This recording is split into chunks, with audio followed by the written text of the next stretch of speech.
பாலியல் வன்கொடுமை முயற்சியில் ஆற்று நீரில் அழுத்தி கொலை செய்யப்பட்ட பெண்ணின் குடும்பத்தினருக்கு 25 லட்சம் ரூபாய் இழப்பீடு வழங்க வேண்டும் என்று சோழிய வேளாளர் சங்கத்தினர் 500க்கும் மேற்பட்டோர் திருவாரூர் கொரடாச்சேரி கடை வீதியில் ஆர்ப்பாட்டத்தில் ஈடுபட்டனர்.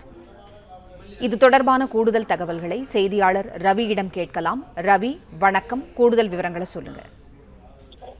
வணக்கம். திருவாரூர் மாவட்டம் கொரடாச்சேரி பெருமாளகம் பாண்டவையாற்று கரையில கடந்த 14ஆம் தேதி ஆடு மேய்க்க சென்ற 42 வயது பெண்மணியான சுதா என்பவர் அந்த வழியாக குடிபோதையில் வந்த திருவடிச்சேரி பகுதியைச் சேர்ந்த அஜித்குமார், முருகன் என்கிற நபர்கள் அவரை பாலியல் வன்கொடுமை முயற்சியில் ஈடுபட்ட போது சுதா கத்தி கூச்சலிட்டதால் அவரை அந்த பாண்டவையாற்று நீரில் மூழ்கடித்து கொலை செய்தனர். இது தொடர்பாக இருவரும் கைது செய்யப்பட்டுள்ளனர். இந்த நிலையில இந்த சம்பவத்துக்கு கண்டனம் தெரிவித்தும் கொலை செய்யப்பட்ட சுதா குடும்பத்திற்கு 25 லட்சம் ரூபாய் இழப்பீடு வழங்க வேண்டும், குடும்பத்தில் ஒருவருக்கு அரசு வேலை வழங்க வேண்டும், குறிப்பாக குற்றவாளி இருவருக்கும் மரண தண்டனை பெற்றுத்தர அரசு நடவடிக்கை எடுக்க வேண்டும் என்பன உள்ளிட்ட பல்வேறு கோரிக்கைகளை வலியுறுத்தி கொரடாச்சேரி கடைவீதியில் இன்று சுமார் 500க்கும் மேற்பட்ட சோழிய வேளாளர் சங்கத்தினர் பங்கேற்று கண்டன ஆர்ப்பாட்டத்தில் ஈடுபட்டனர்.